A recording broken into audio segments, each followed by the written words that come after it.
Welcome to Back to the Frame Rate, part of the Weston Media Podcast Network. Back to the Frame Rate, where we watch and discuss films on VOD and streaming platforms for your entertainment.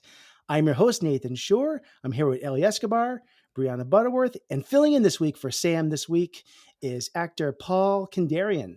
Paul is a full-time actor who's worked on films and commercials and also some screenwriting, I hear. So welcome, everyone, and welcome to our humble podcast, Paul. Well, thank you. I'm glad to be here.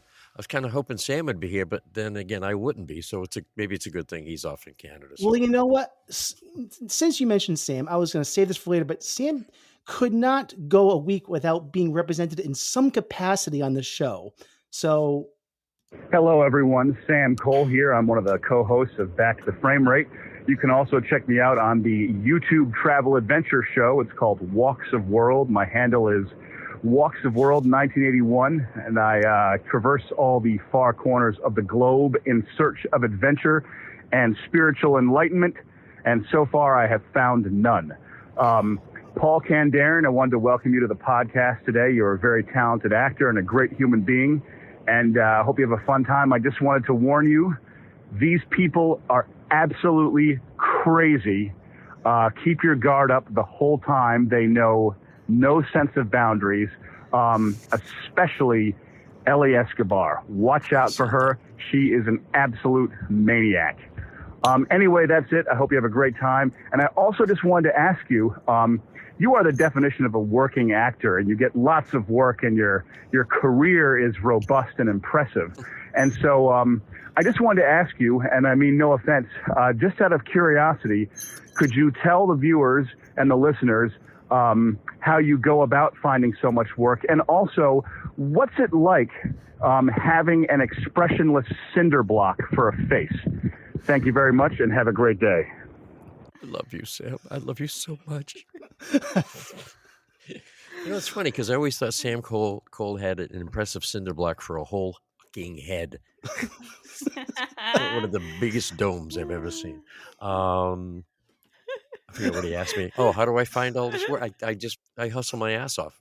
You guys, I mean, Ellie, you got to hustle to find work. You got to hustle. It's yeah. Oh, that's it. I mean, Sam's not here to answer that, but I have to hear the answer. But yeah, no, that's it. That's I hustle a lot. So, your credits are quite impressive, Paul. I will say I did look up, and we haven't had the chance to work, but we have crossed paths with a lot of fellow cast members and crew members in the New England area. So maybe the day will come, but it is. It definitely will, because it's such a small cocoon of talent around here. It's an impressive cocoon at that. There's a lot of very talented folks here, and we all seem to cross paths. I went to a screening that Ryan Nunes, he's a kid down here in the Fairhaven, New Bedford area. Mm-hmm. He did put together a little screening of a bunch of films tied into mental health and mental health awareness. And there was some amazing films. I had a film in it that I wrote and directed and was in and all this stuff. And he had one to have to do with chronic pain. And it was very well received. But everybody there I knew or knew of, I've worked with or wanted to work with. So the community around here is nuts. I still can't believe to this day I haven't worked with Ellie. I know. Like, what's up with that? I mean, honestly, we're just going to have to make our own stuff. We're going to have to. And then Nathan's going to have to shoot it or something, direct it. Yeah. Well, another thing I like the scene that's all short films these days, too, because, the entire world is ADHD.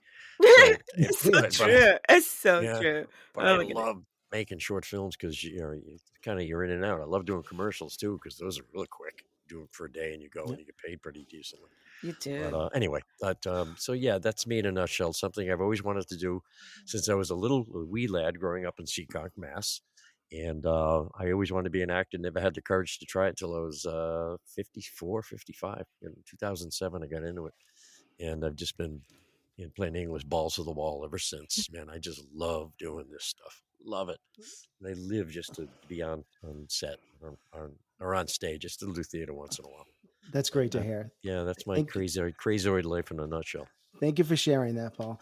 Well, let's get to the film we're going to be discussing on this episode, and it's going to be the 2003 film from Terry Zwigoff, I guess that's the correct pronunciation, Bad Santa. and I will read a quick plot synopsis that I found on the internet. Must be true. Here it is. Yes. In this dark comedy, the crotchety Willie T. Stokes, played by Billy Bob Thornton, and his partner, played by Tony Cox, reunites once a year for a holiday con.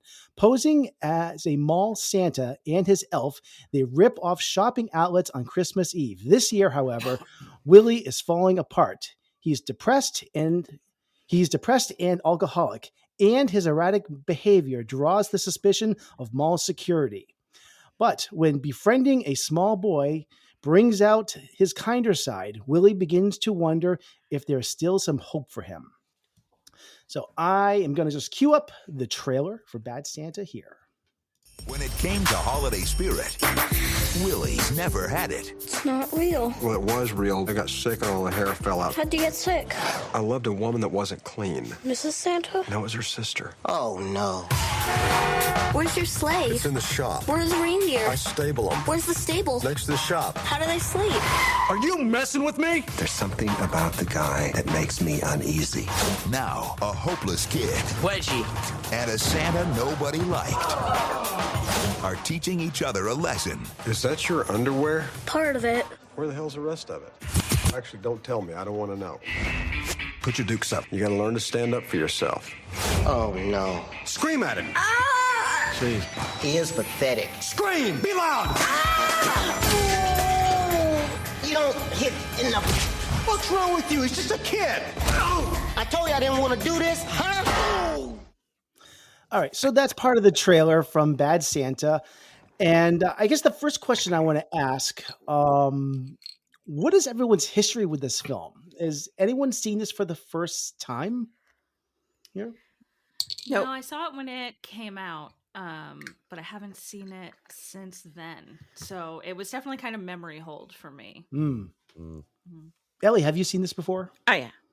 Okay. I've seen it before. I've forgotten some things of it, but yeah. I forgot a lot of. I saw this. I was actually working at a Blockbuster when this came out, and I had a chance to see it probably on DVD. I took it home one time, so it's probably been about 19 years since I saw this. Now, here's the other question I want to ask. There are multiple versions of this film available. There's a theatrical cut, an unrated cut, and a director's cut. What version did you guys watch to prepare for this? I think I probably watched just the theatrical cut. Okay. I did too. I streamed it. That's the only one I've ever seen. I want to see the outtakes because they got to be funny. I know that there's a couple of special. I love outtakes anyway. But yeah, they're just the same. I watch it every year, sometimes two or three times a year, just because it's so goddamn funny. So and much Bad Santa. So much Bad Santa. And it's just so irreverent. I love irreverent humor. I just love it. I love. So, Paul, you're the guest. You're the fan of this. I'll jump right onto you here. Tell me, what is it about Bad Santa that you're such a big fan of? Give me your general thoughts on this film. What is it about this film? He's the Antichrist of Santa's, the anti-hero, whatever. Here, Santa Claus is a warm and fuzzy and fat and bearded and avuncular and then nice to kids. This guy is a piece of shit. And I love that. He just doesn't care. And in the end, he gets shot in the back, 8 times by 8 cops. And he gets really John Wicked. Yeah, totally. Yeah, he's getting ripped apart. But he's got that little pink, elephant that the kid wanted in his hand. That was his moment of redemption. You figure this guy's so far gone down the rabbit hole, drunk out of his mind, humping fat women all over the place because that was his thing. That's not my thing. That was his thing. This guy's beyond redemption. But the little kid who never had a name, he just went by the kid, whose name was Brett Kelly. Thurman Merman. No, Brett. Yeah. Merman, but but he called him the kid. Yeah. He just wanted a pink stuffed elephant, and he had it, and he's laying on the front stoop. He's trying to get the kid, and he puts his hand up there, and you think he's dead. I said, "Oh man, this is perfect," But his redemption was he sued the shit out of the police department. So the cops shot him 8 times, and he couldn't kill him. And so he sued him, got a bunch of money. So I don't know. I just love everything that's the opposite of expectation, because that's all humor is. It's the opposite of expectation. You think one thing's going to happen, and boom, they do the opposite. and this is the absolute epitome of the opposite of expectation. And it was so wonderfully done. It was a Coen Brothers movie too, so they're out of their mind. So it's it's all good.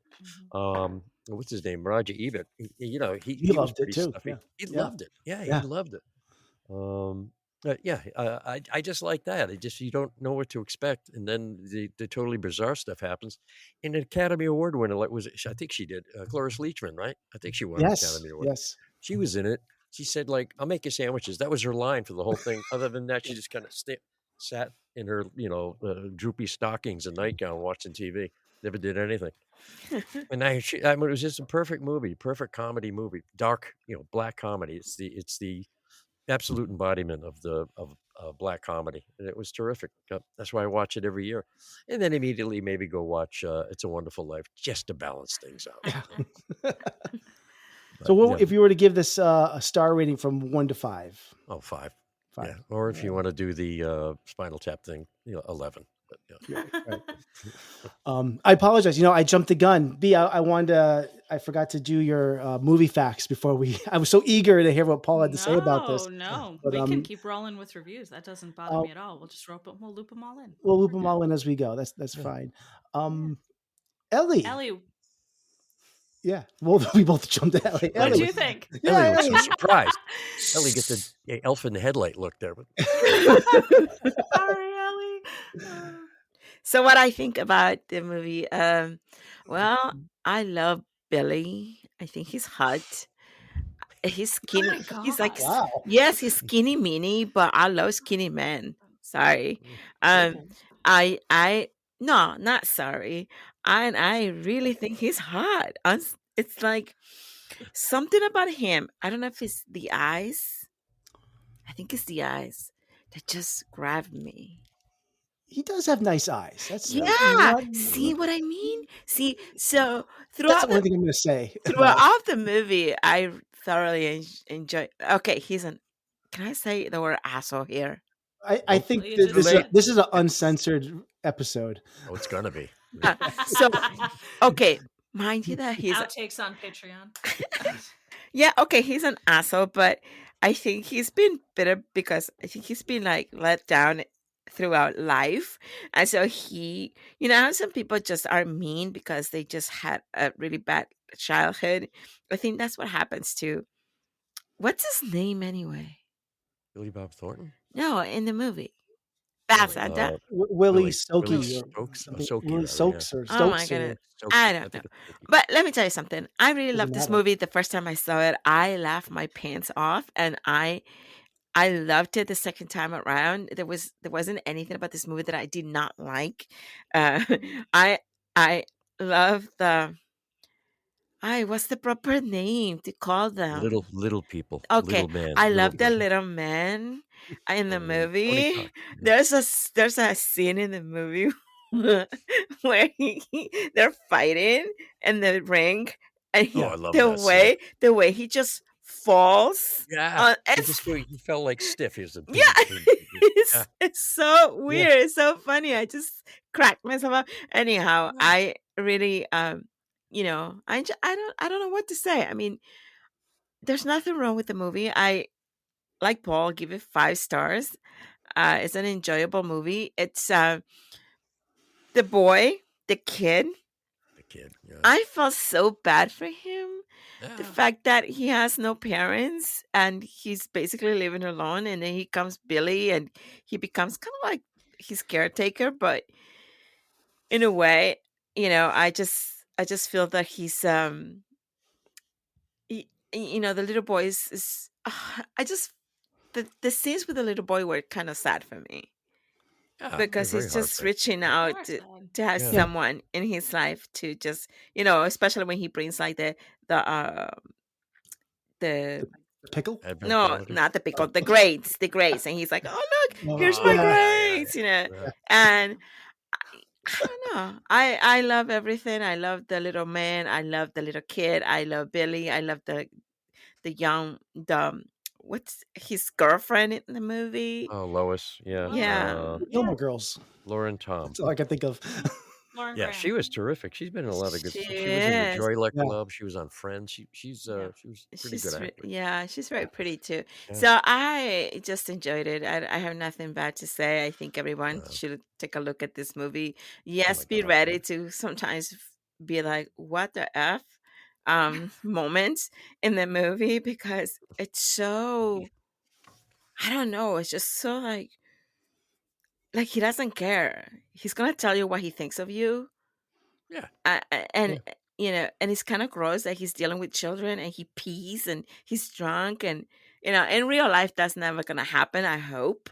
But Really? What country do you live in? what you think it happens in real life? I don't think it happens in real. I'm sure it is in some form in real life. Although that boxing scene was one of the greatest nut punch sequences in cinema history. Yes, Like, I. the nut punch daisy chain. I'm telling We you, it should was- collate that list. It's a Yeah. letterbox list. Really. Okay. Yeah. Okay. I I loved gotta it. go with I- Paul Newman kicking Ted Cassidy in the groin and Butch Cassidy. Anyway, go ahead. Sorry. As bad as it is, I loved it and I recommend it. Because you have a sense of humor, Ellie, and Yeah. that's good. And I understand sarcasm, I believe. I do. You have a what? Sarcasm. Oh, yeah. Sarcasm. Yeah. I do understand that's- sarcasm. Yeah. I can be sarcastic too. Well, Yes, you know. yes, you can. We've seen it. Ellie, what's your MVP scene? Oh, Or come MVP on. moment in the movie? Oh, The ring The scene. boxing. the ring, I thought yeah. that might be it. Okay. That's my favorite scene. Yeah, that's one of the best scenes. Yeah. Yeah, I don't think. Yeah. Oh, there's so many goddamn great scenes in that movie, though. Oh. All right. B, do you want to rock, paper, scissors for this? Or No, you go. all right, I'll go. Okay, so I was just saying, I haven't seen this in about 19 years. And what I do remember, though, when I saw this back then, I'll be honest, I'm glad there's two people on here that love this movie. Because when I saw this even 19 years ago, I'm giving you a 19-year-old review. I wasn't that amazed by it back then. So only thing I could recall at that time that seriously enticed me to check this out was the fact that John Ritter was in this. And I grew up a huge fan, mostly of his work from Three's Company, because I loved that show and it was in syndication during my formative years growing up. So, but he's not in this movie that much. That's the thing. And I think the scenes that he is in, it's very bittersweet. And I think his scenes he's criminally underused in this movie because I think he's an interesting character that it just isn't used properly in this movie. But those, I think, are some of the best scenes in this movie where him and Bernie Mac are riffing off each other. I think that there's a lot of comedy that could have been mined even better from those moments. They were fun. There's not a lot I have to say that's really praiseworthy toward this movie. Right. So I was letting you go first. See what I mean? I felt the same way. I feel bad saying this because I know how much love there is for this movie in this room right now. But this story doesn't feel like this doesn't feel like it's a real movie to me. It feels like it's like an an idea that your movie's watching. It feels An like idea? Are you kidding? You and I were not watching the same movie, okay? Let me finish. It feels like it's like an elongated SNL sketch to me. Like if you strip away the scenes that meander away from the central plot, there's so many things that meander away. If you strip that away, this would be like a 55-minute movie if you get down to the plot of this. I think that there's so many scenes, like the scene where we have Bernie Mac where he's catching the shoplifting kid. It's a great moment with Bernie Mac. And I think he's good in this. But it has nothing to do with the plot or the scene. There's a really, I think, unfortunate scene that I don't think ages well where Billy Bob Thornton's like assaulted by a homophobic man, where I don't think really is that good. And there's a lot of stuff where he's just being exceedingly cruel to kids. And I get the joke. And it goes on and on and on. And I found this to be a lot of filler. And it didn't like add to the character. I got who Billy Bob Thornton, who his character was immediately. And I felt like I was getting hammered over the head with the same character notes over and over. Now, also, this is a bizarrely paced film as well. I can't seem to figure out if it wants to be a raunchy comedy where the jokes will come, like normally they come fast and furious. I think of the pacing you get with like some early Judd Apatow films like 40-Year-Old Virgin or other R-rated comedies like maybe like The Hangover. I'm not necessarily comparing to that, but I think there's like a kinetic energy to those films that it's racing along. Bad Santa is a slow movie. And it's got this dirgy, depressing, slow spiral down the drain feel to it. And I go as far to say I compare this more to Leaving Las Vegas than any of those other really great R-rated comedies from the early mid-2000s. Nathan, yeah? I think to your point, I think there's the comedies that came out in 2003 like weren't great. Like I don't think this is a great time for comedy. You had Kangaroo Jack bringing down the house. Well, I didn't go there. I don't know what else. The first thing I thought was like 40-Year-Old Virgin and maybe Knocked Up and things of that.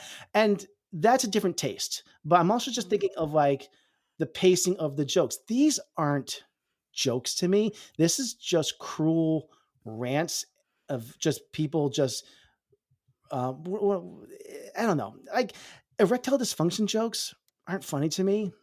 I don't know. This isn't the 90s. Oh, you wait till it happens to you. I'm not saying it doesn't happen. I just think that it's like, I don't know. I think I don't know. The last time I suffered a bout of erectile dysfunction, I laughed my ass off. So it is a funny topic.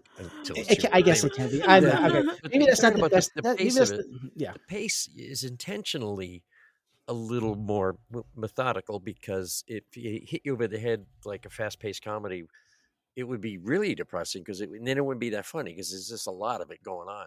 But if you pace out the dark humor, I think dark humor films and scenarios have to be paced a little bit more slowly so you can savor them. I get that, but that's what I feel like.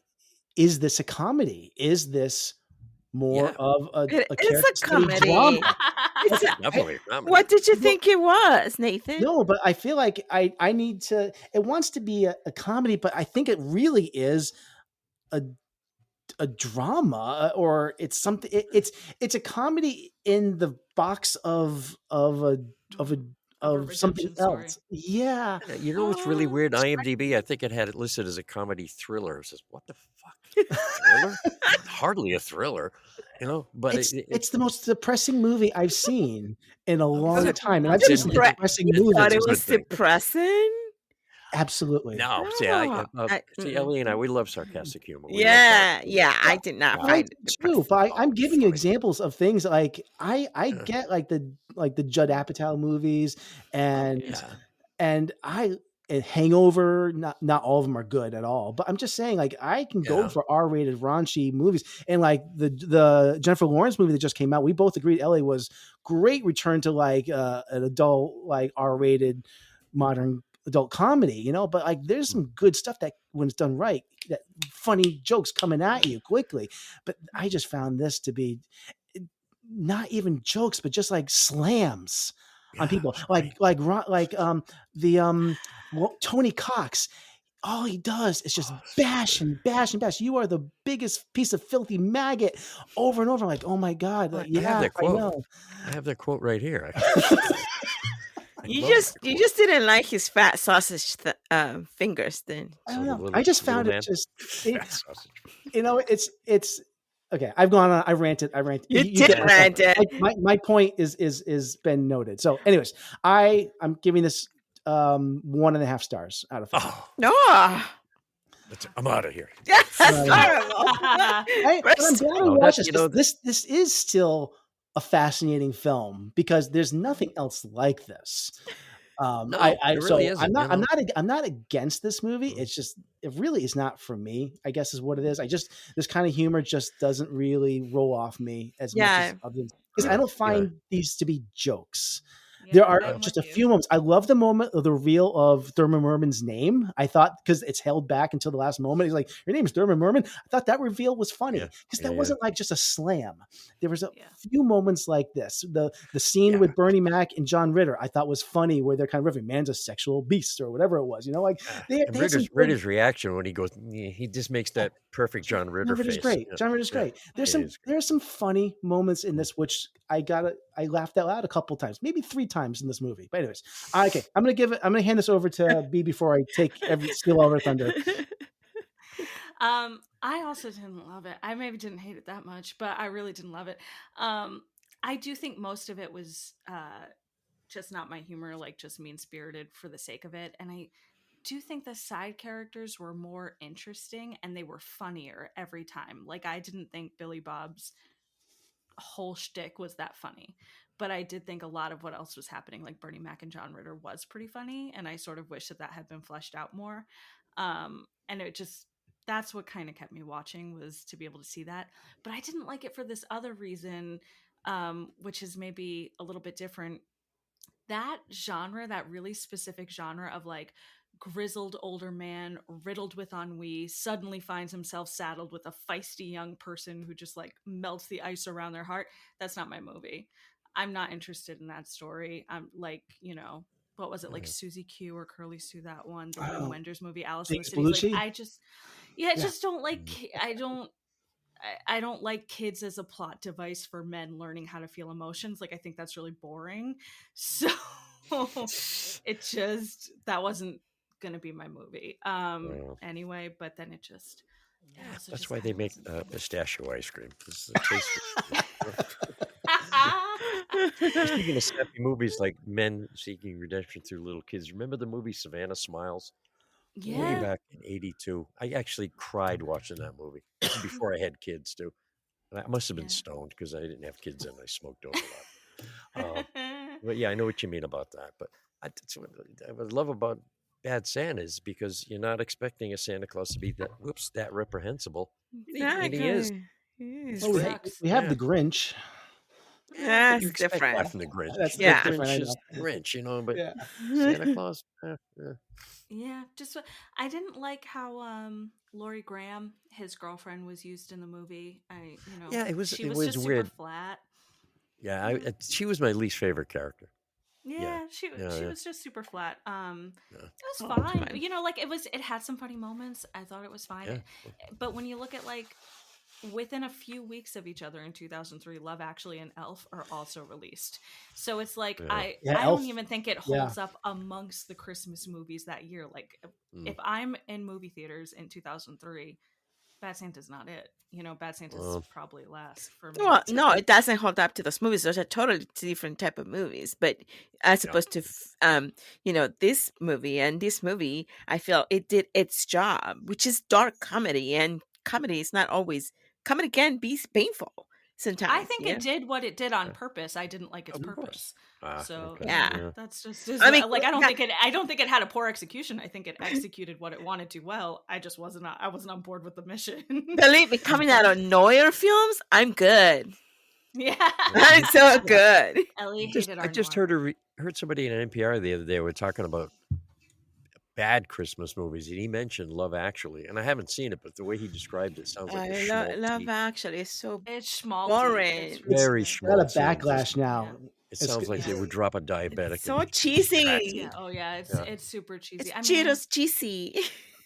But I would still rather see. For me, I'd rather see Cheetos cheesy than someone just be a jerk for a couple of hours. Like that wasn't for me. But that was just me. So, for me, out of 5 stars, I would give it 2.5 because I'd watch it again. I mean, I watched it this time. I'd watch it again. Someone puts it on. I'm not going to walk out the room. I think I'm done with it. The one thing I do like the fact that you're done with it too. Yeah. Oh no, I'm going to watch it now. The way the cool thing is though, they shot this to look like a classic Christmas movie. It has this like filter on it, this whole like sheen to it that you look at it, it feels like it looks like a Hallmark movie, and you wouldn't expect it to have this. I think that works. I think on a production level, this movie is pretty good. That's part of the brilliance of the whole thing. Oh yeah. It is well crafted. Absolutely. So I'm not. Mm. It has its audience, it has its niche. There's such a huge cult following for this film, obviously, and I'm not begrudging anybody who loves this movie, appreciates this movie. I get it. So, power to you. Absolutely. We're a house divided. Again. There was nothing I wanted to bring up here. There's one of my favorite scenes. I will bring this up here because there are some things I really did love. I love about this. There was a moment where after they do their heist in the beginning of the movie, where Billy Bob Thornton and Tony Cox, they're at the bar, and Billy Bob Thornton is saying that, like, I'm totally out. I'm going to go straight. I'm quitting drinking. I'm going to go down to Florida. I'm going to buy a bar, and I'm going to bartend. I'm going to marry a waitress. And the next scene, you see him down in Florida behind a bar. He's in a Hawaiian shirt and he's mixing a drink. And then it's revealed that he's just like a low life, and he's just a customer, and he snuck behind the bar making himself a drink. I love that moment, and that kind of humor I dig, and I really thought that was one of the highlights of the movie. Absolutely. And I think it's cool that it's a Christmas movie that takes place barely in any wintry locations. You're in Florida, you're in Arizona, right? Phoenix. And I just love that juxtaposition that, you're in some of the hottest places in the country during a Christmas movie. And I think that's a wonderful scene. The Santa outfit does not fit him well at all. It's perfect. Dirty. It's some great costuming and production design in this. It's really, really cool. Well, I tell you, it's more of a Christmas movie than Die Hard, which everybody insists is a Christmas movie, and it isn't.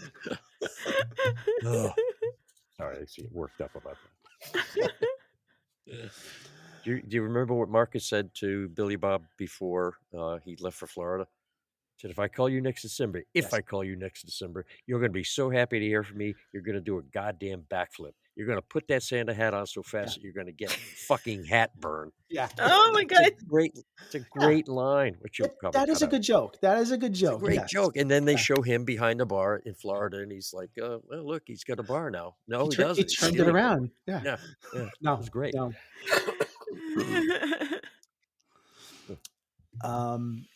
So yeah, I don't know. I mean, do we have anything else here? I know there's something else I thought about asking you guys. There is a sequel to this, but let's not even think about that for a moment. The movie has it? I think, Paul, you said you kind of like the ending of this. I thought it was a very odd ending where you see him be shot 8 times on the front steps. You don't see, there's no like moment where you see him even surviving this. You just hear like a voiceover and I thought that was a very odd choice. They didn't need any recovery, blah, blah. They just went from the one action to the next action. He's shot, you think he's dead, and all of a sudden he's reading a letter from jail, and the kid's happy at the swimming pool with the girlfriend. And they didn't need to fill that blank in because you were getting the end of the movie. They just did the end of the movie. I like that. I don't like unnecessary filler. So you answered my question. I was going to ask, did this movie end at the right moment for you? Yeah, exactly at the right moment. It didn't end too early or too late. It didn't overstay its welcome for you. No. It wasn't that. I can't remember how long it was, but it was in movies these days. 92 minutes, so it's pretty brisk. Movies, so self-indulgent these days, like 4-hour movies, 5-hour movies. Who the hell wants to sit through a movie that long? Unless you're watching it at home and you can pause it to go take a leak. In the theater, you're going to miss half the freaking movie. I hate long movies. There's no reason for long movies. It's just an indulgent, it's an ode to the director's brilliance because look at me, I can do a 4-hour movie. I'm Martin Scorsese, who I love, by the way. But movies should be 2 hours, and comedies should be an hour and a half. So that's a perfect length for a comedy. Yes, at most. Since no one asked, I'm saying it. There should be an hour and a half. I think most movies should be an hour and a half. Yeah. That's why I like short films. Cut to the chase. Cut the bullshit. Just tell me the story. Give me the inverted pyramid. I say that as a journalist. But. If Billy Bob Thornton was not the lead in this, who else do you see in this movie as the main character? Anyone else want to jump on this? And I don't know if in your movie facts, B, did you come up with any other casting There were a couple others, but I'm going to save that for a moment to see if anybody has thoughts. Because there was one that I read about that I thought would have been interesting and I could see it. But before we get to there, anybody?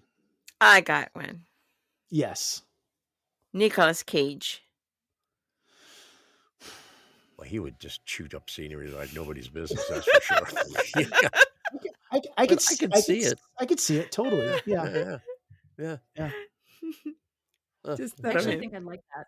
Yeah. I think I'd like that. Yeah. So I think it's I applaud Billy Bob Thornton for having the courage to take on this role. One of the pieces of trivia that I did read that the role was offered to Dennis Leary. I can see that. He's a pretty acerbic and son of a bitch. when I was thought about it, I think I'd like that more because I actually am a fan of Dennis Leary, and not so much Billy Bob Thornton. Because when I actually looked at his filmography, I know Ellie, you think he's hot, but I looked at his movies, and I had him up here a moment ago, and I realized I'm not a Billy Bob Thornton fan. I'm looking at it. I'm like, man, what do I love of his? What Sling movies? Blade. Sling Blade. You can't love Sling Blade. Oh, that's all right. And I love when he talks like this. I feel. I'll admit I haven't seen Like Sling Blade probably since 1996. Yeah. I It's a need to great revisit. movie. I need to revisit Sling so Blade. Good. So good. How about a Simple Plan? I have to hold that. Simple Plan. He's good. Yes. Simple Plan is a good movie. Bill Paxton. Was Bill Paxton in Bill that too? Paxton is in it. Yeah, good. Yeah. But this is 1996, 1997. But the monster's ball. The monster's fucking ball. I love him in these movies. Gotta love the monster's ball. I don't know. Halle Berry and Peter Boyle. That was a great movie. I really loved that movie. Awesome movie. I don't know if he's the reason why I like these movies, or if I like them. It's been so long. What's a good I realize that I don't movie. revisit these movies that he's in, and I don't know why. But he is not somebody that I am ever in a rush when there's a Billy Bob Thornton movie. I'm like, oh, that's true. Yeah. I don't know. Yeah. I don't know what it is. I realize that I might not be a Thornton fan. He was Davy Crockett. How can you not love Davy Crockett? King of the Wild Frontier. Oh my God, he was. I totally forgot about that. Yeah. He dated Angelina Jolie too. Huh? Well, that was a weird did, yeah. phase. That was a weird phase. It was a weird romance. But... She's I love him. Oh, Octavia Spencer was in that movie for a little bit. Was she Octavia Spencer? Was Octavia Spencer the woman that was in the changing room with him?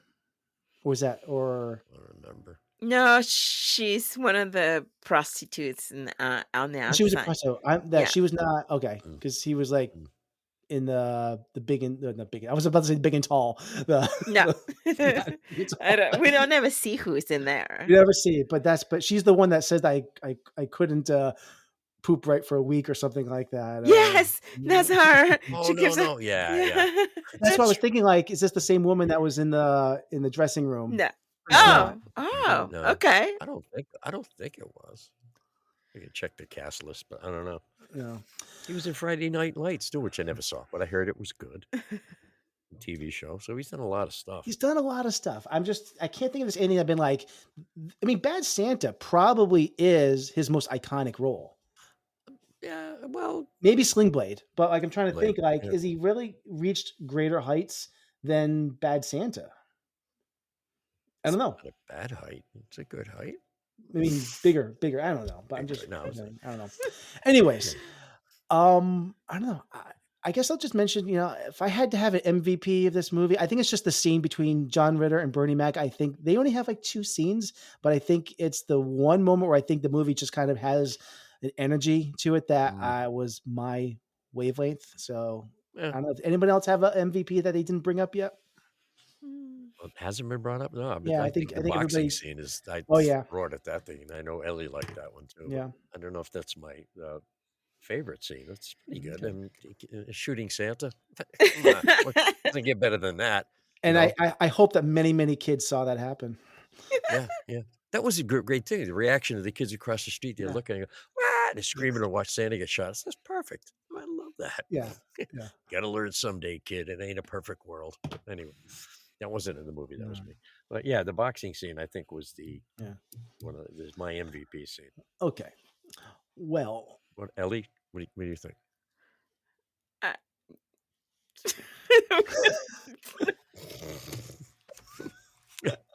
Ellie's the hat too tight. Come on. Okay, no, can I plead the fifth? Okay, it's fine. Yeah. In B's favorite scene or MVP scene? Did you already say? Oh well, I thought. Wait a minute. So for me, I mean, I do love the ring scene. I really do. That's like my favorite. But if I had to pick another, okay, I know this is, but I really enjoy when he beat the shit out of that kid. Yeah. Oh yeah. Oh yeah. I am like, yes, go for it, do it.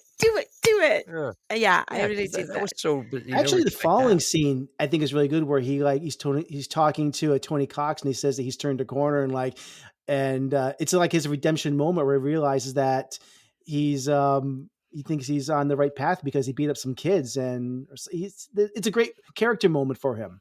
I think where I forget exactly how the dialogue goes, but it's and he realized that he's a better person because he beat up some kids. Yeah. And that was a good moment for the movie, for sure. Yeah. I was really excited about that. Yeah. So, all right. Anything else? I think this, before we close the book on Bad Santa, I want to circle back around. B, was there any other information about the movie that did not come up that you researched, or are we good? Nah, I was just going to go over some of the basic production, top line stuff. So. I think we're fine. It didn't make a I was ton of fine money. with not learning more about Bad Santa. Okay. All right, then. It made $77 million worldwide, which is not a colossal sum. It's $128 million today. So, I mean, it's good money. So Did anybody see the Bad Santa 2, though, right after? No, because I hate sequels unless it's Godfather. Yeah. Absolutely hate them. I cannot watch a sequel. Jaws, I love. Favorite movie of all time. Jaws 2. Suck. And I just saw the Shark is Broken in New York. The second to last day of the run. That was really good. That was, and it's a great play for actors because it shows actors, commiserating about acting, waiting around on the boat. This sucks, blah blah blah. And I can't remember who did what. But the Dreyfus character was phenomenal. Ian Shaw wrote it with somebody else. Ian Shaw is Robert Shaw's son. The very last scene of the play was Ian Shaw doing the Indianapolis monologue. And so I'm sitting there, and I think everybody else was just reciting it along with him because everybody knows that monologue. It was a really great play. So anyway, that's neither here nor there, but it's a great piece of work on Broadway. Neither here nor there, not anywhere. Oh, that sounds familiar. All right. Well, I think we can close the book on Bad Santa. Thank you for this enlightening conversation. So before we continue, we just want to thank everyone for tuning into the show. Your feedback on our discussion of Bad Santa means a lot to us. And if you agree or disagree with our opinions on the film, we'd love to hear from you. You can email us at backtotheframerate@gmail.com or connect with us on Facebook, Instagram, Threads, or TikTok at Back to the Frame Rate. Your support is greatly appreciated, so please take a moment and leave a rating or review on Apple Podcasts, Spotify, or your preferred podcast app. We highly recommend you subscribe to our newsletter, Frame Rate Monthly. This newsletter is packed with details about our podcast, including what we're currently watching, upcoming discussion topics, interactive polls, and other engaging content. To subscribe to our newsletter, simply send an email to us at backtotheframerate@gmail.com and be sure to include newsletter in the subject line. Words are hard tonight. Oh man. The December issue just got sent out probably by the time this episode drops. So, all right. So next up. Can you say that in one breath? I probably breathed a little bit. Who knows? So we are going to head into our recommendation shelf. Sir. What? Are either one of these any good? I don't watch movies. Well, have you heard anything about either one of them? I find it's best to stay out of other people's affairs. You mean you haven't heard anybody say anything about either one of these? Nope.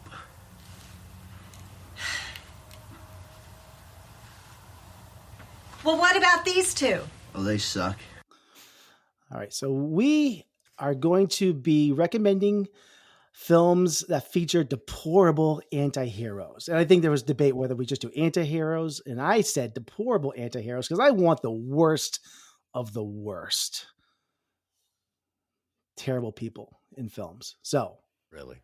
yeah, Okay. I Right. like terrible people. Paul, And I think you have that voice, man. You have that voice. You have it. Oh, really? What voice is that, baby? Well, the one that you just did. It's a fake silkiness to You it. can't have two actors in your past. Ellie, do your phone voice that we talked about. Your what was it? The So I'm taking your 900 your Oh. voice. What is it? No, never mind. 1-800 1-800 SEX. I can't. Spanish. He has another career waiting Spanish. for her. I'm Yeah. telling you. Yeah. Si quieres un poco de amor, ven aquí, te lo daré. Bésame mucho, mucho, mucho. Oh.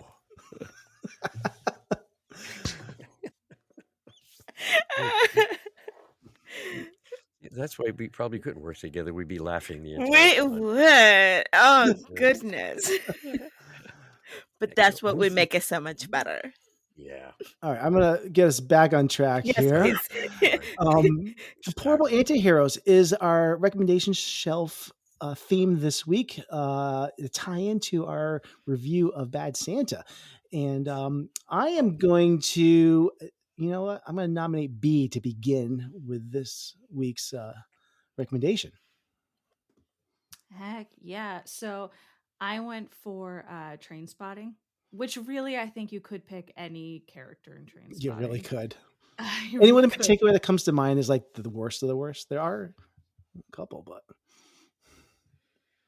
I'm thinking Rent Boy. I mean, they definitely get worse than him in this movie, but I think he's our anti-hero Yeah. kind of character. We see it from his perspective.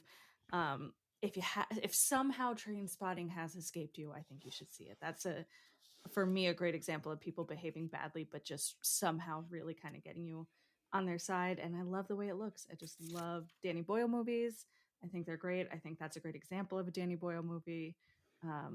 Yeah, everybody should check it out. And I think it's only. Go ahead. I think it's only available for rent right now, though, which is a little bit of a bummer. And I was going to say, just an incredible soundtrack too. So yeah, So I think almost every Danny Boyle film has come up on a recommendation shelf by now, but there's nothing wrong with that. So yeah, good pick, B. Ellie. I don't know transporting. I don't know transporting. Transporting. I don't even know how to say the word. I don't even know what the word means. Transporting, like transportation? Spotting. Train, Like you spot a train. Train spotting. See it. Train spotting a train. Spotting, like, look, I spotted. Yeah. Yeah. My pick was the Joker. First of all, we're gonna make you watch Train Spotting. No. Yeah. No. It's pretty gross. No. It's a gross movie. No. I haven't seen it. You already made me watch films that I did not want to watch.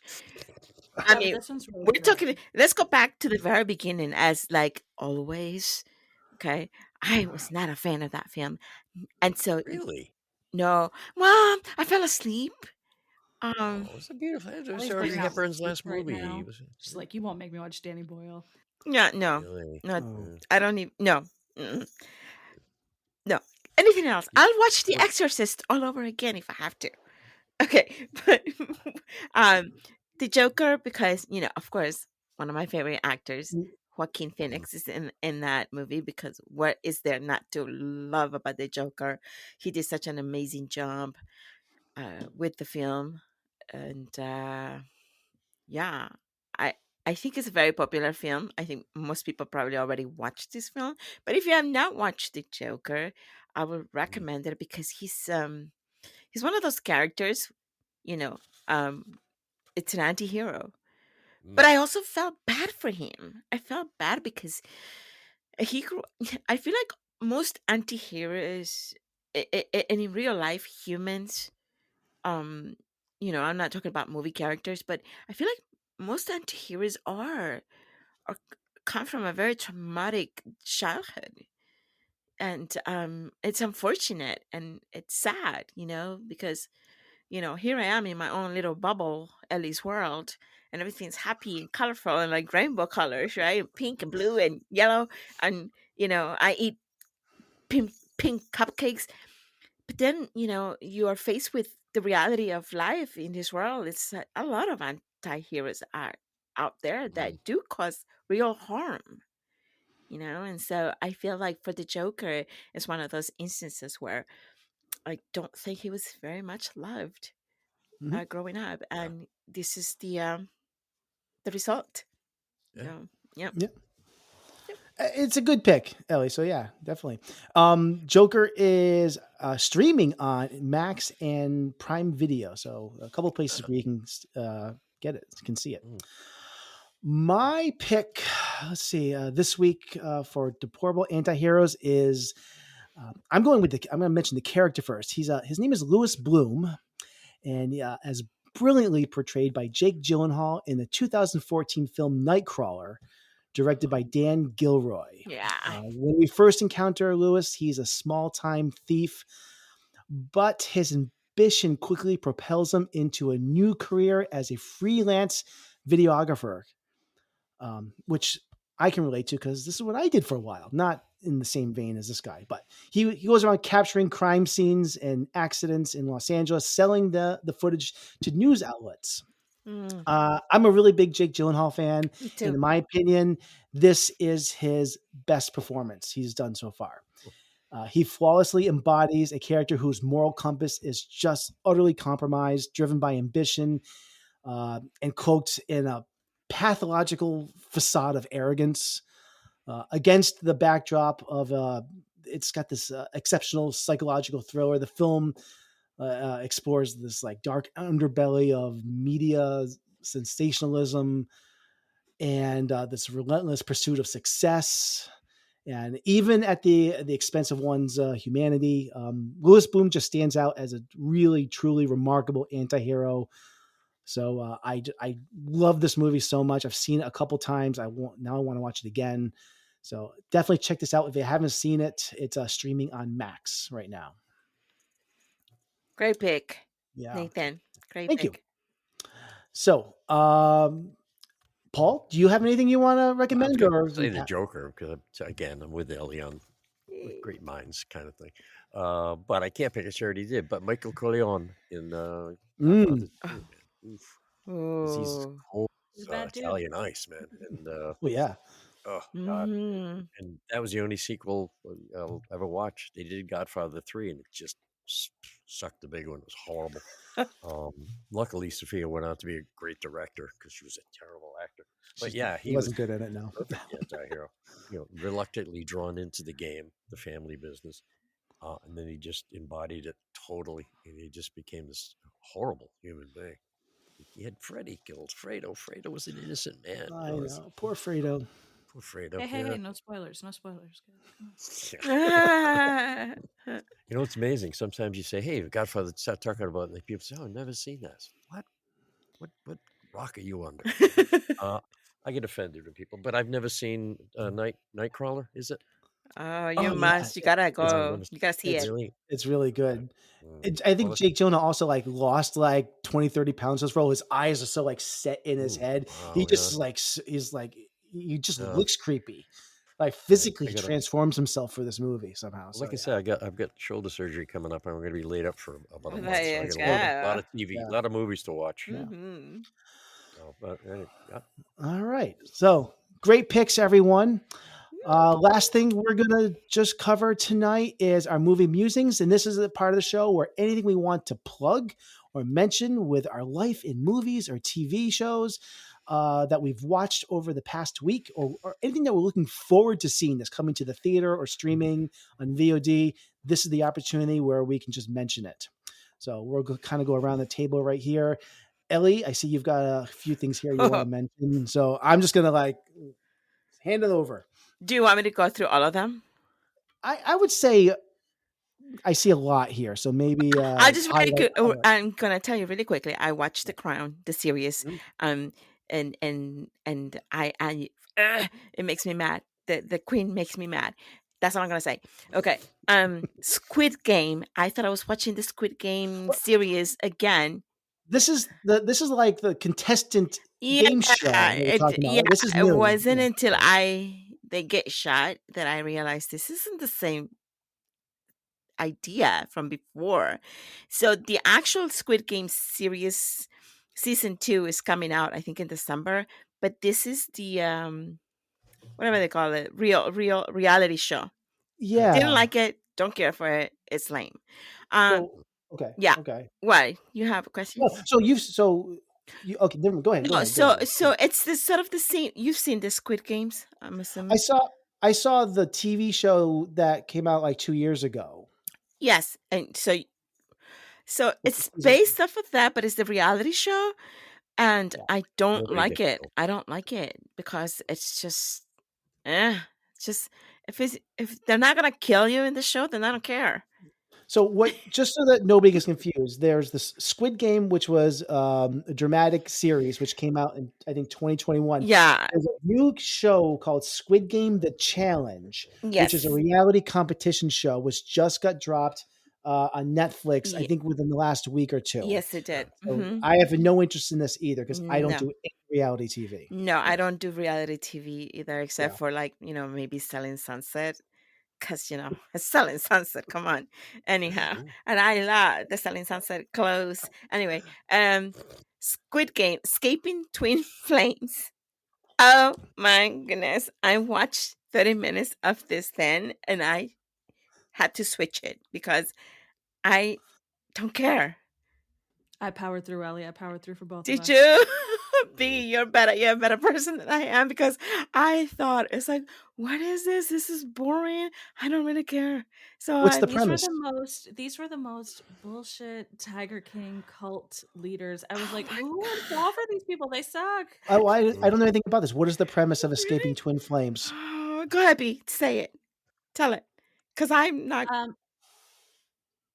It's essentially a cult that was started like almost like a pyramid scheme scam where some guy was like, I can get you to find true love. True love's a business, and I'm with my soulmate, and we can get you to be with your soulmate twin flame person. You just have to buy all this stuff and take all these classes and do all this pseudo therapy.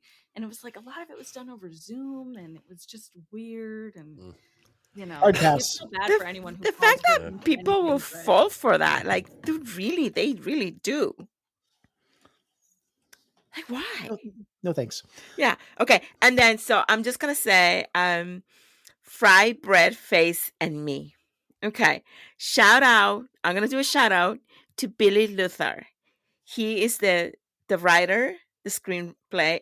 He wrote the screenplay, and he's a director. He's a Native American independent film producer and director. He's made several documentaries and short films, and he belongs to the Navajo Hopi and Laguna Pueblo tribes. And Fry Bread Face and Me is a coming of age film. And it explores the Navajo heritage and the struggles of a young boy finding his identity. So why I love this film, and Billy, if you hear this podcast, man, your movie popped by chance on Netflix was it 2 days ago, and I was looking for something to watch, and everything seemed boring, and then this pops up, and I just started watching. By the way, please help me, Taika Waititi. Yeah, he's the executive director of this film. Martin Mayer, I can't say his name. He's in this film as well, and he was in, I think, that other series called 1892 or something like that. 1883. 1880, yeah. And I love him as an actor, and what a surprise Billy Luther has.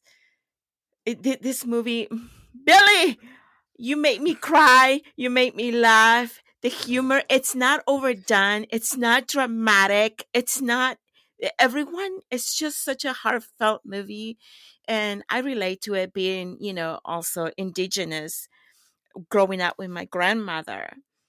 Um, everything in this film reminded me of when I was a young girl, like the boy in the movie, and spending my summers at my grandmother's house, just, learning things about our heritage. She would sit for hours. She would do my hair.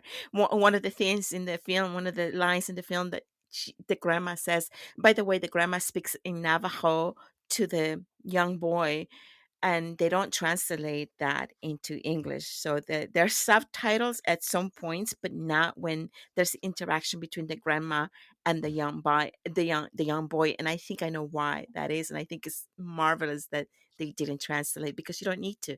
You understand what's going on by the way she speaks and what she's doing. But what I love so much is that the the connection this film brings that family. In every family there's like the cousins that you're gonna fight, you're not gonna see eye to eye, or the auntie that you're not gonna see eye to eye with, or you have your own ways, or maybe you grew up more Americanized than you did Native American, or I'm sorry, indigenous. And that's what this movie does. I mean, there's a part in the movie where the grandma is washing the boy's hair and says, shampoo, don't use shampoo because shampoo is a wise man's product and it's gonna make your hair fall or something like that.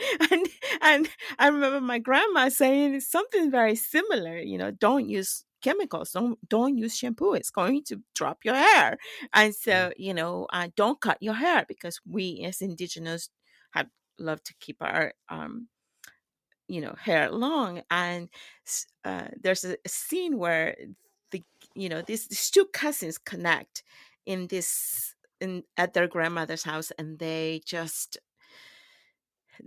so far away from each other, like the way he's from the city, she lives in the reservation, and there's couldn't be more different. And she carries around a Cabbage Patch Kid doll that's kind of like beheaded, and it just keeps falling. It keeps losing the head, and I believe what is the name of the I can't think of the name. It gives. She gives the doll a name of one of an actor. I can't think of the name, but so much humor in there, and it's so beautifully done. I have not seen a movie from an independent director, writer, so well done and so heartfelt, and um, not over the top, and yet it grabs you. So Billy Luther, yay! I'm so excited. I'm gonna watch it again and again and again because I loved it that much.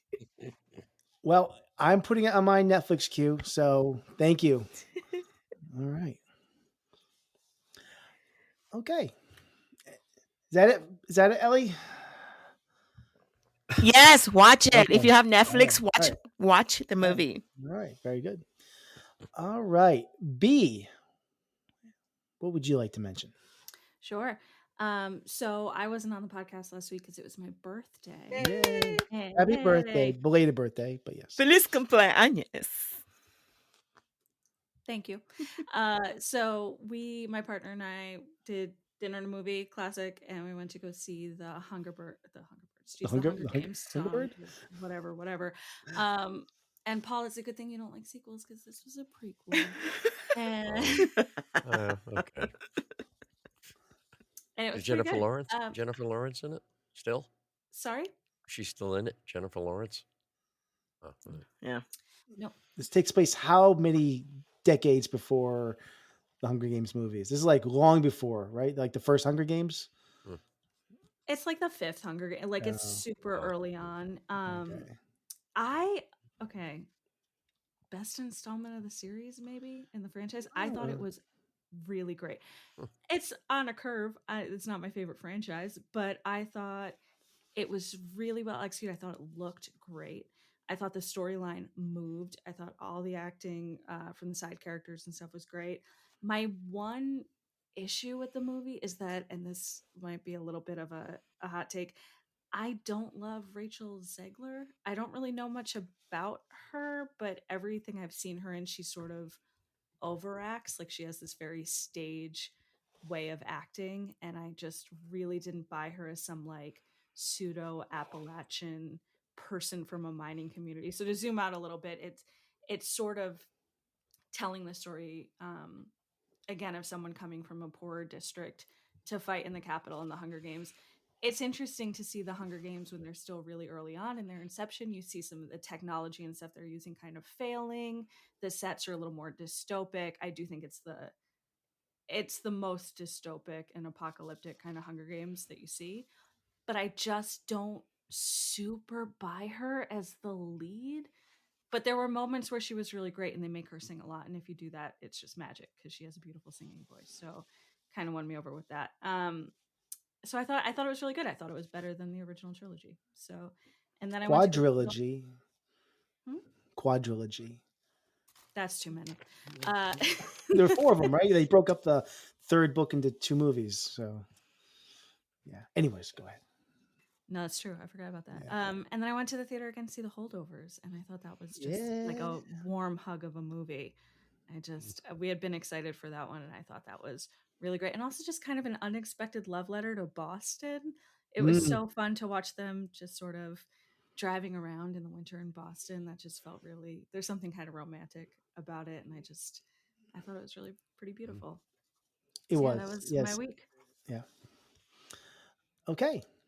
Fantastic. All right.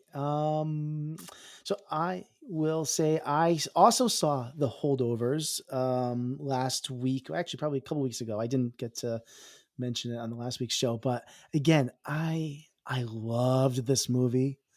And I think in my review, I said that Alexander Payne absolutely just schooled Hollywood. This feels like a lost 70s classic to me. I love how this movie deals with grief. Currently, I've mentioned this, I think, a few times in the podcast. I'm in the midst of a Robert Altman retrospective, and I just finished a few of his early films, like MASH and McCabe and Miss Miller and The Long Goodbye. And Alexander Payne has made a movie that I feel is spot on with the aesthetic of movies made in this era. It feels like a movie that could have been produced. The way he shot it looks like it was made in the early 70s. I think this is also a career-defining performance for Paul Giamatti. It is, and that's saying a lot because his other movie that I think is incredible is Sideways, and just him reuniting with Alexander Payne. This was right up there with it, maybe even better. It was a wonderful performance. My other note I'll just mention here, society screwed up when we said goodbye to 70s hairstyles. Absolutely. I'm thinking about now letting, I'm in my late 40s now, and I'm very, very thankful that I have the hair that I do, but now I'm thinking I just got to let it grow out and just get some big, heavy duty, like fro going or something. I need to. How's Lori feeling about I have to take advantage of this because it's going to be gone someday. I realize this, and I can't take this for granted. Ooh, 70s hairstyle sucked. No, it was like I think there was an Is that shampoo? It's the shampoo, man. It's the shampoo. It's I'm telling you. Shampoo. Shampoo did it. Yeah, perhaps. Head and shoulders. And the ending of this, I'm not going to give anything away, but the ending just crept up on me. I found myself choked up on this, and it just 100% stuck the landing. Shout out to what was it? I think Divine Joy Randolph, who at first is, you don't really know how important she's going to be, her role in this movie, but she becomes a central figure, and I love her in this. She is key to the Paul Giamatti character and his character growth, and I would love to see her get a Best Supporting Actress nod. So I totally agree. She was amazing. Yeah. I really loved what she did. And there's no doubt Giamatti will get a Best Actor nomination, I think. And if he doesn't, I will eat my shoes. So that's all I got to say about The Holdovers right now. I did start watching Monarch Legacy of Monsters, which is streaming on Apple TV Plus, or is Apple TV? I forget.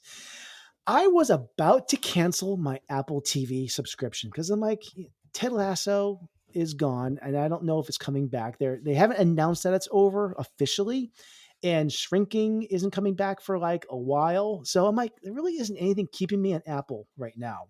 So I'm like, I'm going to cancel this. And then they just drop a Godzilla franchise on me. And I am a sucker for like kaiju movies. And I saw this. I'm like, I have to check this out. I am hooked, but I'm not hooked for the reasons that I thought it was going to be.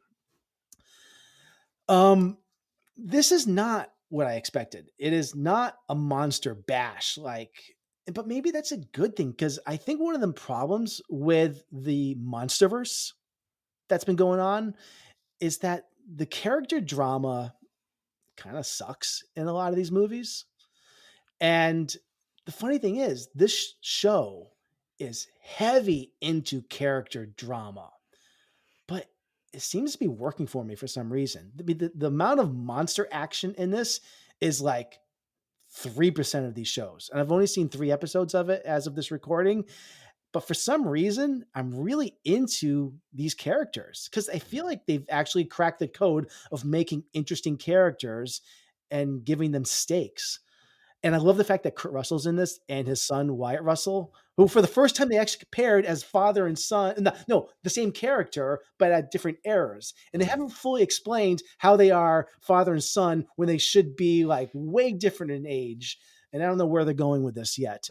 Yeah. And the movie's kind of crazy. It's jumping back and forth in time and stuff like that. I don't know where this is going, but right now I'm on board.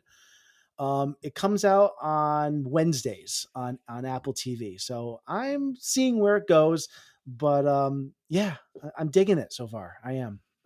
Paul, you said you were watching this?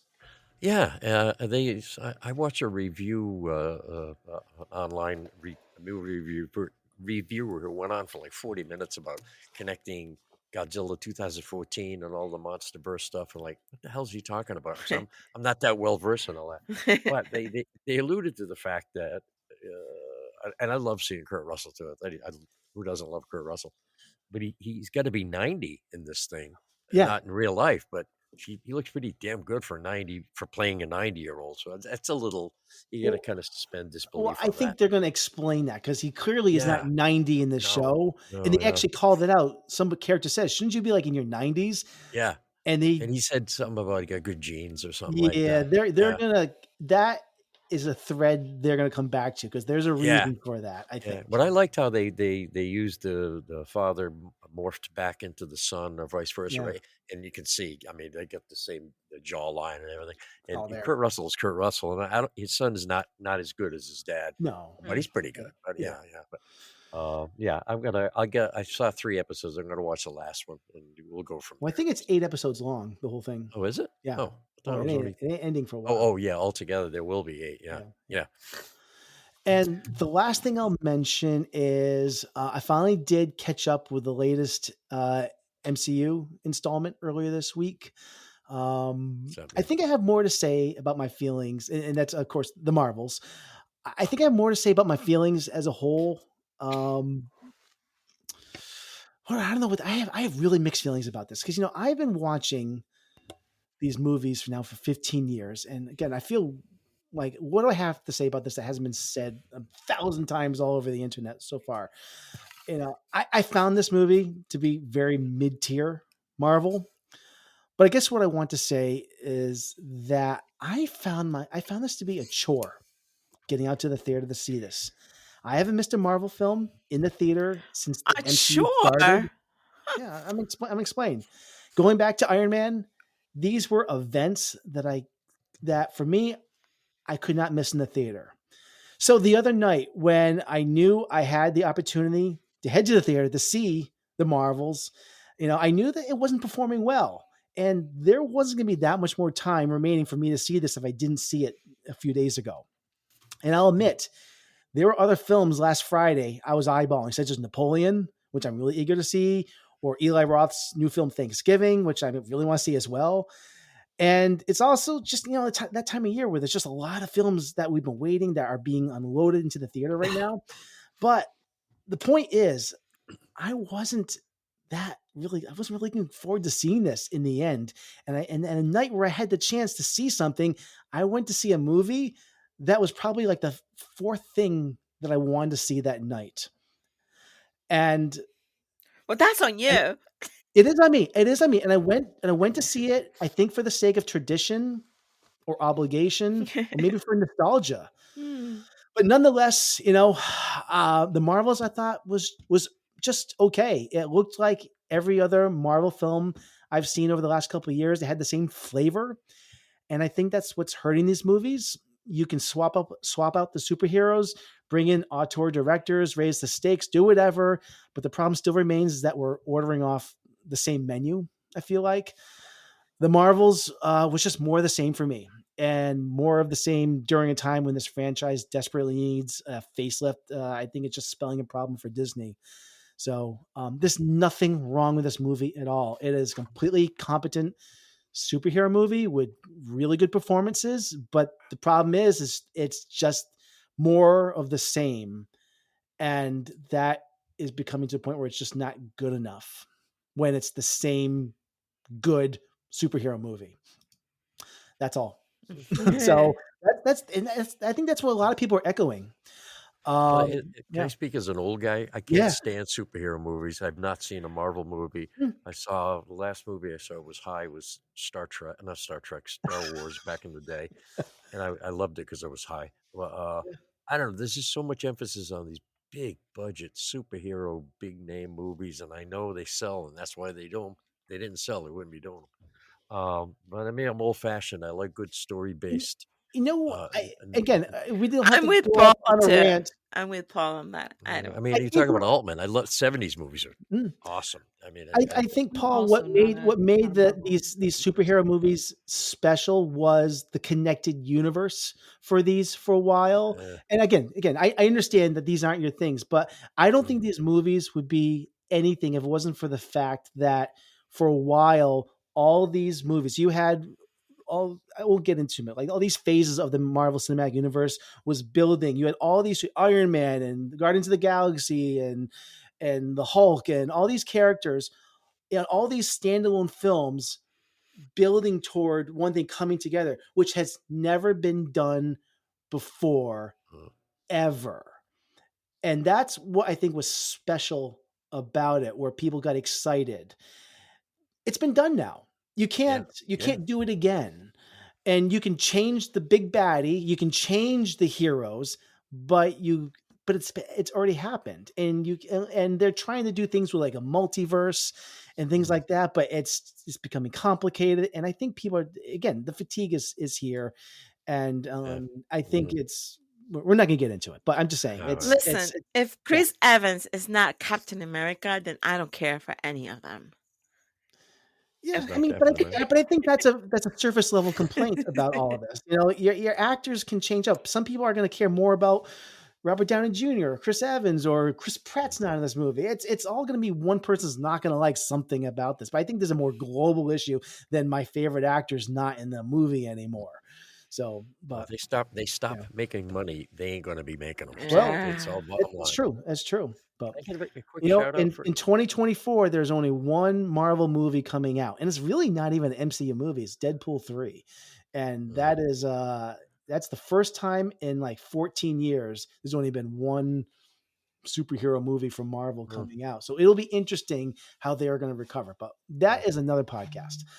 Yeah. Anyways, Paul, is there anything? Oh, I want to say one quick thing. My Blu-ray player died. Who? My Blu-ray player. I use physical media still. What the hell is a Blueberry player? A Blu-ray player. My Blu-ray player died. Blu-ray player. Blu-ray. Oh, it's a Blueberry. You said it's and it's black, and it's Cyber Monday. So I might after this, I might go run out and finally upgrade to a 4K player. You have until midnight. So here's the thing. This is a separate rant. I just on last Wednesday, I had the day off. I'm like, it's a day before Thanksgiving. I'm going to take some time. We talked about this before we started recording. I am great shopping for myself, not for others. And I went around to all my favorite places like the thrift stores and the Goodwill. And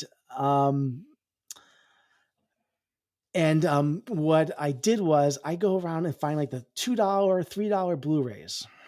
And I picked up like American Gangster and Angels and Demons. It's funny. I have them right here. I found like The Hangover unrated on this. But what I love about Blu-rays for a time is that this is where you could get like director's commentary and all these awesome special features. You can't get this stuff in streaming anywhere. But what I'm discovering is I also walked into a Best Buy the same day. And I realized that Best Buy is soon going to be getting rid of physical media completely. And you're going to have to mostly get the stuff either at like Walmart or Target or mostly online now. But Blu-rays, new Blu-rays, and they still do manufacture Blu-rays, they don't have special features anymore. It's all on the new 4K discs. And I'm like, wow, I want to, if I were to ever buy a new Blu-ray, and I was looking around, I'm big into the special features. I'm big into director's commentary. New Blu-rays don't have them anymore. They used to. It used to be that they would have that stuff. And then I started looking at the 4K discs, and they're loaded with all these special features. Like, what gives? So I think I'm at a point now where if I want those things, I need to get the 4K player anyways. So I don't know. Where does it? I know you're pretty you're Blu-rayed out right now, Nathan. What do you mean by? I don't know what you mean. I don't even know how to work the VHS. Okay.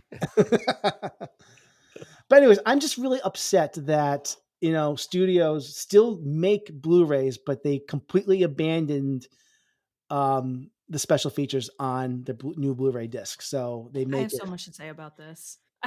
Okay. Special features are 2 movies in one? No. Like, I'm just saying, like, I just picked up like American Gangster. I love this film. We did Ridley Scott last week. This here, where any of the movies that I got, all of our film noir films, like American Gigolo, we watched Black Rain, we watched Body Heat, all those things, new discs made in the last like 6 years.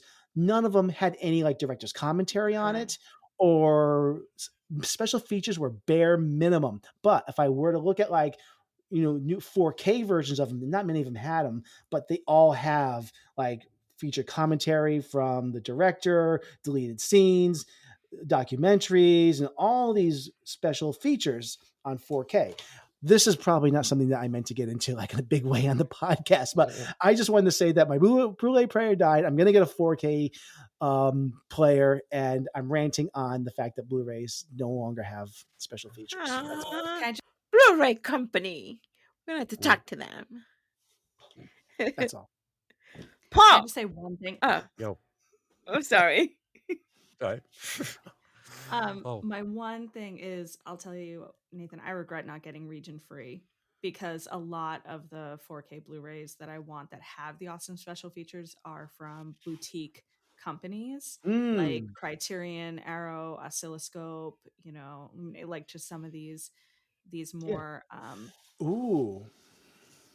And I was looking for a movie and I can't remember what it was. Oh, I loved Memoria with Tilda Swinton when it came out. That was my favorite movie of the year. And I was so on board with the film and so not on board with Neon's release schedule because it was crazy. And they haven't done a physical release of that film except in England, and you could get it for like a month. But because I don't have a region-free Blu-ray player, I'm never going to be able to own that movie. And that stinks. So it's something to think about. Think about region free. Also think about your boutique sort of, because I'm like you, like I got moonstruck by going into the dollar store. I got 10 horror movies in one, the Brain Dead series. Like I love those kind of DVDs and Blu-rays, but they're harder and harder to come by. Yeah. I'll sell you all my DVDs. Heck, I don't care. You're on. Okay. Different worlds. All right. Pretty much. I'm just sitting here and I try to think like, there must be something really good about Blu-rays that I'm missing. Well, it's anything you stream, the compression is a lot high. You know what? We're not going to get into this. This is another podcast. God, you're geeking me out of this. I know. That's not Paul, why don't you go? What have you been watching? Sound quality is so much better if you have a home audio, if you have a system at home. Surround system. Yeah. It's like night and day, number one, versus like streaming. But it doesn't matter. If you don't care about that stuff, then you don't care. It doesn't matter. I just If care you're to. listening to movies on your TV speakers, then you don't care. I watch That's why I movies. have closed captioning. Yeah. I was watching The Crown the other day. So I love English accents. Some of it's so hard. So screw it. I'm going to put it on closed captioning. All right, I'm guessing that 90% of our audience has turned the podcast off by now. So let's. What's Paul going to recommend? Paul, anything you want to mention that you're watching or want to watch or looking forward to? No. No. Really. Okay. anything that you're working on professionally you're welcome to plug it. Well, I'll do it briefly. There's two little-known female heroes that I've been working on. She Who Dared by Gabby Rossum. I don't know if anybody knows Gabby. Yes. She just optioned a book about Lois Weber, who the show's about. She does this beautiful proof of concept. Lois Weber was a silent film director in the 1920s, who really nobody knows about. But she was making movies about women, geared to women. And she just got beaten down by the rich white male movie machine in Hollywood. And she died. I think she died broke. She died from Crohn's disease, which may have been brought about by stress. But Gabby did this amazing, like a pilot based on her life, and she's trying to get it made into a full feature. So she optioned this book.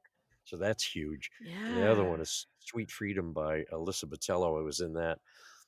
It's based on the life of Polly Johnson, who was a free black woman in New Bedford in the mid-1800s, who had the most successful confectionery store in the city. And she was the richest person of color in the city at that time. Amazing story. Nobody knows about her, but she was on the Underground Railroad. She housed Frederick Douglass and his wife for like 4 years.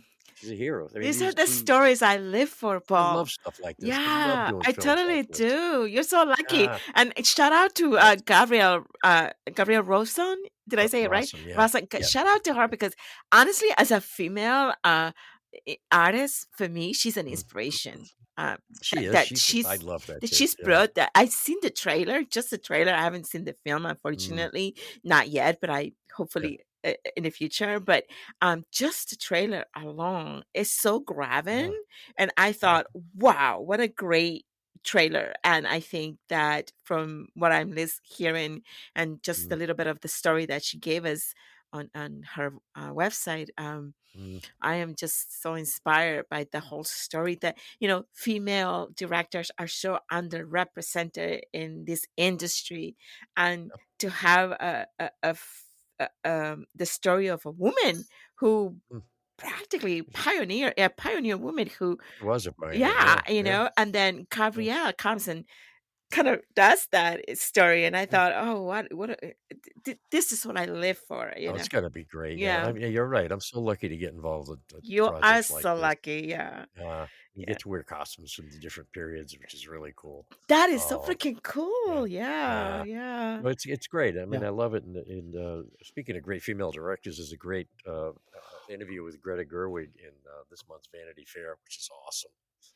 Should read that. And I love her. But anyway, I love just doing these projects that have meaning and have to and tell a story. I'm a huge fan of small films that are conversational. I wrote one that I don't know if you're Samantha Valletta. She's a terrific actor in the Boston area.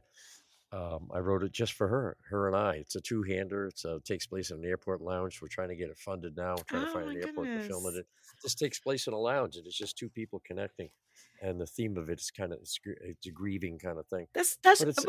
We're missing stories like that. We're missing stories like that. I think that's why I write stories like that. Because they say if you want to be in a movie that you want to be, you have to write it. Write the shit that you want to be in. Yeah, that's for sure. Actor, I can kill two birds with one stone. By the way, what nobody knows in this podcast is that I'm a huge, and I'm talking huge fan of Paul, the actor. Oh, thank you, honey. I appreciate that. I am. You're sweet. Yeah. I can't believe we haven't worked together, but we will. We will. Maybe Nathan produce kind of thing. Yeah, Nathan.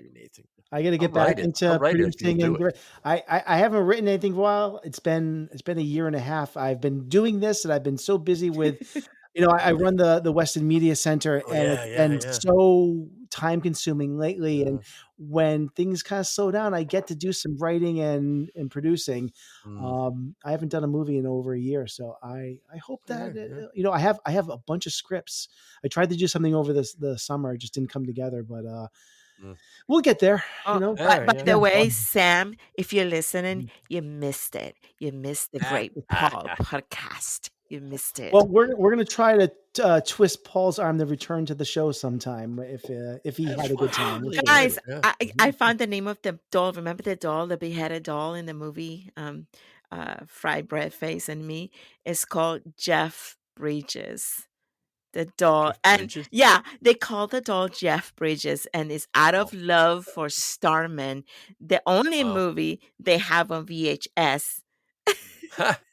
In the movie, that's the only movie they can watch on VHS. It's Starman, and it's great. I do love Starman. Jeff Bridges is awesome. Yeah. Oh my God. Did you ever hear? Did you guys listen to the Smartless podcast? No. Oh, it's so good. Oh, it's one of the biggest podcasts out there. We don't plug other podcasts on the podcast. Jason Bateman, Sean Hayes, and Jason Bateman. What's Jason Bateman? Yeah, it's called Smartless. Smartless. It's Jason Bateman, Will Thornton, Will. God, he's got this great voice. He does the GMC commercials. Anyway, and Sean Hayes podcast. And they have the most amazing guests. They had Jeff Bridges on. They've had They had Joe Biden on. They had, and it's just a conversation with these people. They had McCartney on, all these Spielberg, amazing array of guests on there. So if you guys love acting in theater, which you clearly do, yes, you got. Theater and films. You got to listen to that podcast. I mean, it's great. It's a lot of just chatter with these guys busting each other's balls, which is fun. You mean they've been friends? We don't do that enough here, huh? We got to do that, Nathan. Not nearly enough. Well, Sam wasn't here, so I mean, if Sam was here, there'd be a lot more. Oh yeah. Oh my God. Yeah. But anyway, so that's that. I just a lot of good stuff going on, and thank you for having me on. I appreciate it. Yeah. I think Sam could take a break more often if he wants to. We work him hard. Yeah, for sure. It's fun to work with. I did that film Mark with him. It was in Mr. Berthune. I can't remember his name, but it was fun. It was a fun shot at Sam's house, or his dad's house in Westport, in the middle of the night. It was a good shoot, and it won awards. Apparently, I don't know why, but it. All right. Well, I think that we're gonna wrap it up. Wrap it up like the wrap. That concludes our show for this week. We sincerely appreciate your listenership. As a final reminder, if you're enjoying what you hear, please consider leaving a rating and review. Your support truly brightens our day. The ideal platforms for this are Apple Podcasts or iTunes, or whichever platform you use to access our content. To stay updated, don't forget to subscribe to our monthly newsletter, Frame Rate Monthly, by sending an email to backtotheframerate@gmail.com. Back to the Frame Rate is a proud member of the Weston Media Podcast Network. Stay connected with us on Facebook and Instagram, TikTok, and what else do we got? We are on Threads. I already said Instagram. Anyways, you can find all that at Back to the Frame Rate. And of course, the most effective way to support us is by sharing our episodes. Oh, also on YouTube. We have a YouTube channel. I forgot to mention that. Yeah, where you can watch us. Yes, you can watch us too. And of course, the most effective way to support us is by sharing our episodes on your social media platforms. Back to the Frame Rate. Back to the Frame Rate. Back to the Frame Rate. Don't ever do that again. That's it. The show is over. Goodbye.